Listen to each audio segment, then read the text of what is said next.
आज आपण अतिशय साध्या आणि सोप्या पद्धतीने कोवळ्या दुधाच्या वाफेवरच्या खरवसाच्या वड्या कशा बनवायच्या ते पाहणार आहोत। तर ह्या वड्या तुम्ही पाहू शकता किती मस्त अशा मऊसूद बनवून तयार झालेल्या आहेत। दिसायला जितक्या सुंदर दिसतात तितक्याच ह्या चविष्ट बनवून तयार होतात, जिभेवर ठेवताच विरघळतात।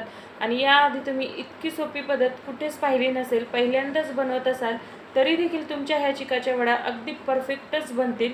चला तर मग सुरुवात करूया। नमस्कार, कुक विथ मनीषा यूट्यूब चॅनलमध्ये तुम्हा सर्वांचं खूप खूप मनापासून स्वागत आहे।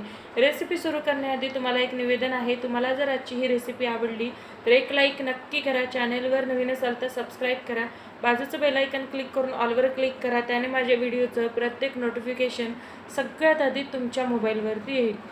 तर इथे मी गॅसवरती अर्धा ते पाऊण लिटर गाईचं कोवळं दूध गरम करायला ठेवलेलं आहे। याला आपल्याला छान अशी उकळी काढून घ्यायची आहे। कोवळ्या दुधाला उकळी काढली का ते लगेचच फुटायला लागतं आणि त्याचं छान असं पनीर बनून तयार होतं। आणि ह्या तयार झालेल्या कोवळ्या दुधाच्या पनीरपासून तुम्ही बरेच काही पदार्थ बनवू शकता, जसे की तुम्ही यापासून रसगुल्ले बनवू शकता, त्यानंतर यापासून तुम्ही पनीर भुर्जीसुद्धा बनवू शकता।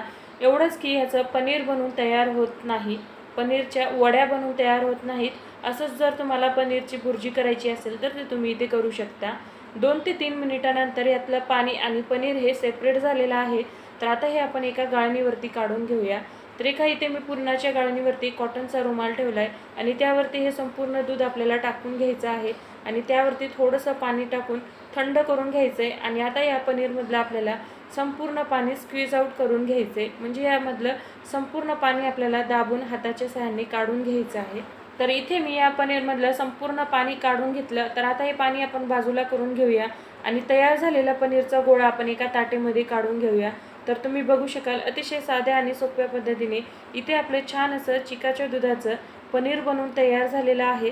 तर तळहाताच्या पाठीमागच्या सहाय्याने हे पनीर आपल्याला छान असं मऊसूद करून घ्यायचं आहे, कारण हे चिकाच्या दुधाचं पनीर आहे त्यामुळे यामध्ये एक बाइंडिंग नसते, त्यासाठी आपल्याला हे छान असं तळहाताच्या सहाय्याने मळून घ्यायचं आहे। तर तुम्ही बघू शकाल एक 5 ते 6 मिनिट मी असंच फेटून घेतलेलं आहे, त्यानंतर हे पनीर आपले छान असं सॉफ्ट झाले। तर आता यामध्ये मी 1 चमचा कॉर्नफ्लॉवर घातलेला आहे। कॉर्नफ्लॉवर घालून आपल्याला हे परत एकदा मिक्स करून घ्यायचं आहे आणि मिक्स झाल्यानंतर अजून 1 चमचा आपल्याला यामध्ये कॉर्नफ्लॉवर घालून छान असं हाताने मळून आपल्याला याचा एक गोळा तयार करून घ्यायचा आहे। तर इथे मी साधारण 3 ते 4 चमचे कॉर्नफ्लॉवर यामध्ये घातलेला आहे आणि याचा एक छान असा गोळा तयार झालेला आहे। तर आता हा तयार झालेला गोळा एका ढोकळ्याच्या प्लेटवरती मी तुपाने छान असं ग्रेस करून घेतलं आणि त्यावरती हा गोळा ठेवून आपल्याला छान असं पसरून घ्यायचं आहे। सर्व बाजूने एकसारखं आपल्याला हे पसरून घ्यायचं आहे। पसरून घेतल्यानंतर यावरती थोडेसे काजू बदाम पिस्त्याचे काप घालून घ्यायचे आहेत। हे घालणं पूर्णपणे ऑप्शनल आहे, पण दिसायला खूप छान दिसतं। तर आता ही ढोकळ्याची प्लेट आपल्याला स्टीमरमध्ये ठेवून स्टीम करून घ्यायचं आहे।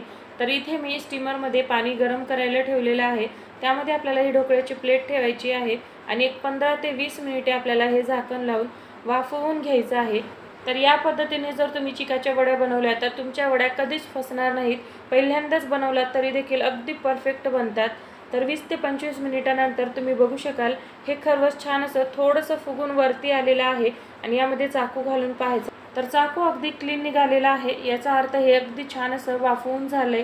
त्या चाकूला थोडं जरी मिश्रण चिटकलं तर पुन्हा एकदा 5 ते 10 मिनिटे तुम्ही वाफवून घ्या। तर आता ही प्लेट मी पूर्णपणे थंड करून घेतलेली आहे। थंड झाल्यानंतरच आपल्याला याच्या वड्या पाडायच्या आहेत, नाहीतर हे प्लेटला तसंच चिटकून बसतं। तर वड्या पडताना तुम्हाला समजतच असेल की ह्या वड्या किती मऊसूद अशा बनवून तयार झालेल्या आहेत आणि अजिबात हे ताटेला चिटकून वगैरे बसत नाहीत। एकदम मऊसूद जिभेवर ठेवताच विरघळणाऱ्या ह्या कोवळ्या दुधाच्या खरवसाच्या वड्या बनवून तयार होतात।